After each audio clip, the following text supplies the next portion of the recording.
Assalamualaikum warahmatullahi wabarakatuh. Pada video kali ini saya akan berbagi tentang penanganan diare pada anak.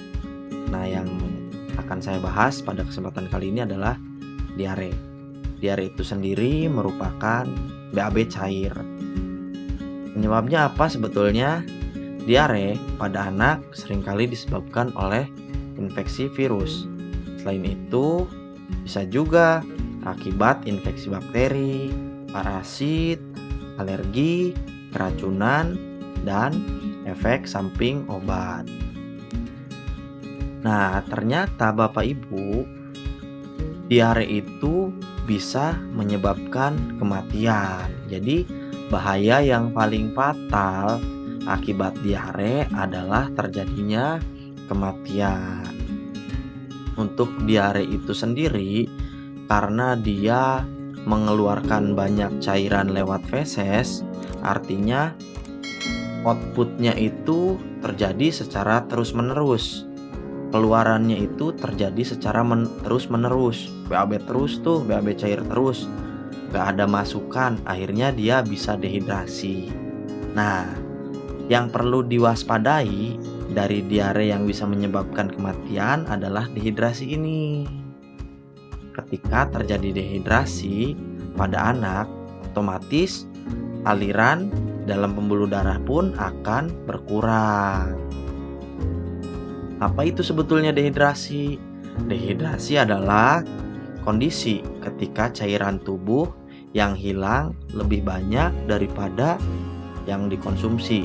Kondisi ini dapat menyebabkan tubuh tidak berfungsi secara normal. Nah, untuk dehidrasi itu sendiri perlu diwaspadai Bapak Ibu, karena dehidrasi itu bisa menyebabkan kematian. Jadi yang awalnya hanya sekedar diare, lama-kelamaan karena dia diare terus, cairan yang keluarnya banyak, yang dikonsumsinya sedikit atau malah tidak ada yang dikonsumsi, maka pasien tersebut atau anak tersebut akan terjadi dehidrasi. Ketika terjadi dehidrasi, kondisi cairan dalam pembuluh darah turun, maka kondisinya jadi abnormal atau tidak normal. Respon tubuhnya, tensinya juga otomatis akan turun.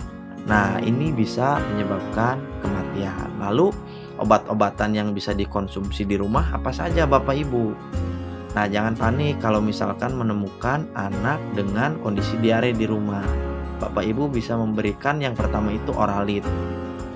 Oralit berguna untuk mengatasi dehidrasi dengan menggantikan cairan dan elektrolit tubuh. Segera berikan Oralit, segera berikan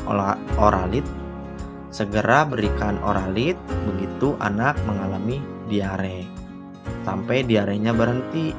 1 bungkus Oralit dilarutkan dalam 1 gelas air matang kurang lebih 200 cc.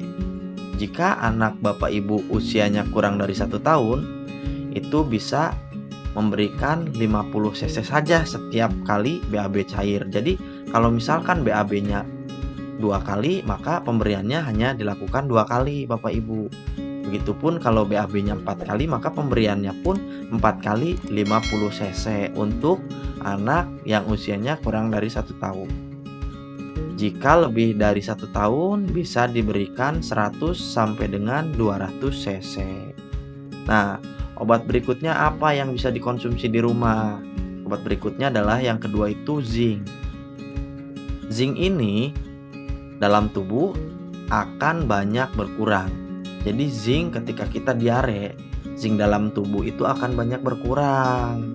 Pemberian zinc ini dapat mempercepat penyembuhan diare dan menjaga anak tetap sehat dan mencegah diare berulang.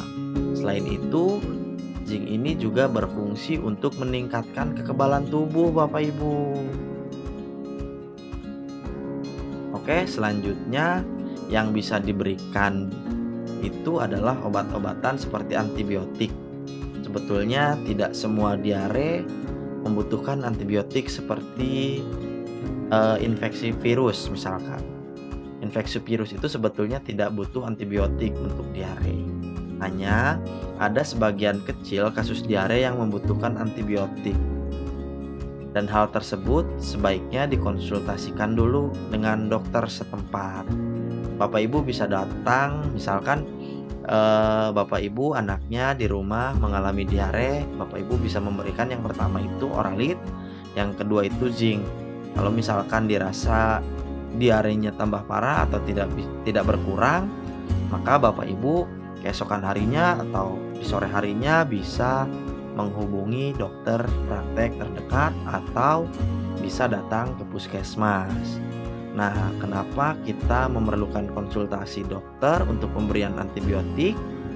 Sebetulnya yang pertama itu yang kita tidak tahu, yang mungkin Bapak Ibu tidak tahu adalah dosis.